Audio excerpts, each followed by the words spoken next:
Okay, Thursday, 30th of January 2025. So, Adrian's daily vlog, sharing smart stuff men should know.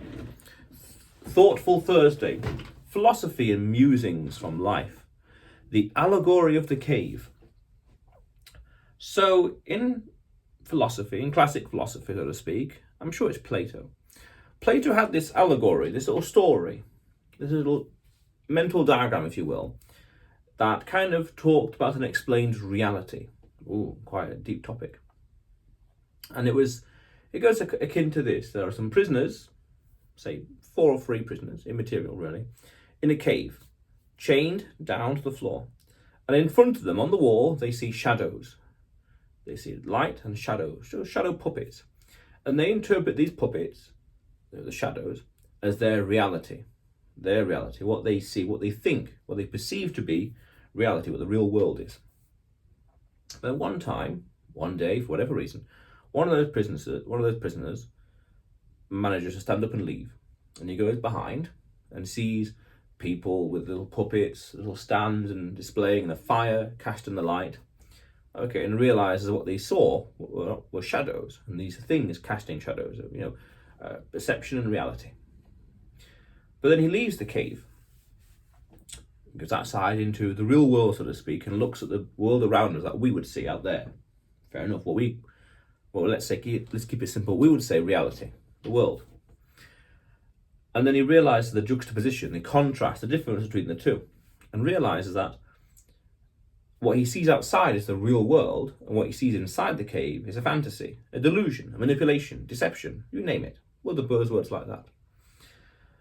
He tries to tell the people in the cave about the shadows on the wall versus reality wall and reality out there.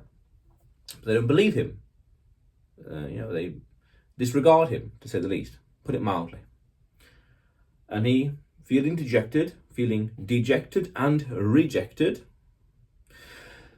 leaves and goes outside into the real world, accepting reality for what it is. Now what comes to mind straight away, actually, as I speak about this, is the movie Truman Show, you could argue. Interesting. But that's an interesting allegory, a mental image, if you will, a bit of a thought experiment in a way, as you could argue. Because you could say, what in our lives is the equivalent of the shadows? What is the perception? I'm pretty sure I did a video about this months ago, certainly on my list, about perception and reality. I'm pretty sure it's on my list, maybe. It might be on my list. But anyway, perception. There's the perception of the shadows, what you see in front of us, or on the wall, what you see in front of us, and reality out there as it is. Perception, as in, you think something is one way, you think this is full of tea, for example, or full of coffee, but really it's empty. Perception versus reality, as it is, the first principles of what it's truly like. So then you could say, what things are we? What are the shadows of today? Well, countless things. What things have a false perception in our minds? There's an interesting concept called, I think it's the Nelson Mandela effect, something akin to that, a collective false memory, false perception, if you will, a collective false perception that everyone falls for, everyone falsely believes. So there's a perception and reality, but then also, in the allegory, he goes outside into the real world, leaves the cave, and then you could say, what is the cave, what's leaving the cave equivalent of in our world today? Well, taking the red pill, leaving the matrix, you name it, all kinds of things out there, all kinds of buzzwords and topics and themes. But that's an interesting thing. Really, you could say it's a pursuit of truth and rejecting and peering behind the curtain, so to speak, and recognizing what perceptions we have, what stereotypes are completely wrong, things like that, or what ideas are completely false or not well founded, so to speak. Finding truth around us. And then some people would say, is it objective or subjective truth? That's a whole nother conversation. But you can't escape from first principles, ultimately. That's worthy of a video itself, actually. You can't escape first principles. Yeah, maybe. Interested. You can't escape first principles. 24 hours in the day, need to eat, need to sleep, need to drink, sun, east and west, things like that. Gravity, whatever else. These things we can't escape. You can slice and dice them any which way. You can call gravity gravy. totally arbitrary, but it still has the first principles. The maths is the same. So that's the question really, figuring out and finding truth in the world, understanding what's the shadows and what's reality. And then we can go one step further. And in the allegory, he leaves the cave, he goes into the real world, that world, outside the cave. And then he could say, well, in the allegory, that outside world, is that the equivalent of the shadows in somebody else's perception and world? What if, so to speak, follow the analogy, what if there's like a second level, there's the surface, and the first persons with the shadow, and then down the stairs there's some more people with the shadow.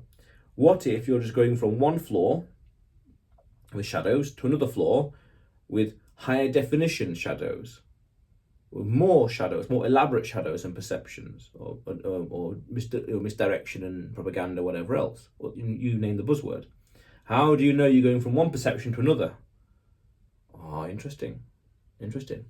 How do you not know that surface is just more shadows, for example, to follow the analogy? Fascinating. Yeah. Really then, it's an endless pursuit of truth. Truth, maths, science, physics, psychology, anthropology, you name it. Universal truths, being human and living in this world, you name it. There's countless. There's no limit. There's no limit to knowledge, really. There's no limit to how many books can be written, or songs can be created, things like that, or tunes that can be composed. There's no limit. There's no limit to human creativity, and there's no limit to what humans can discover. So you're always finding truth constantly.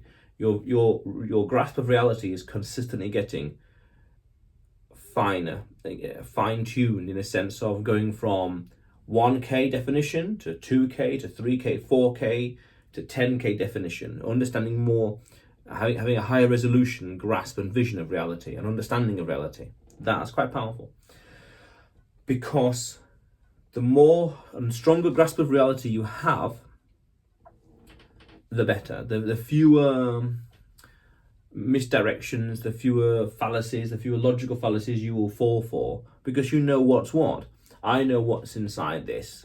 So you can think and say whatever you want, but I know the truth, because I've got a better definition, a higher resolution of reality, in the sense of I know what's in there, I can see it, for example. I know what's over there, I know what's over here, because I can see it, I can touch it, interact with it, and beyond. Therefore, I've got a better grasp in this little corner of the universe, not just the world, but the universe, of what's what. Just more information available to me. Therefore, I have fewer misconceptions. That's it. Fewer misconceptions and a better grasp of reality. That's powerful. It's endless. It's endless journey of understanding, learning, discovering.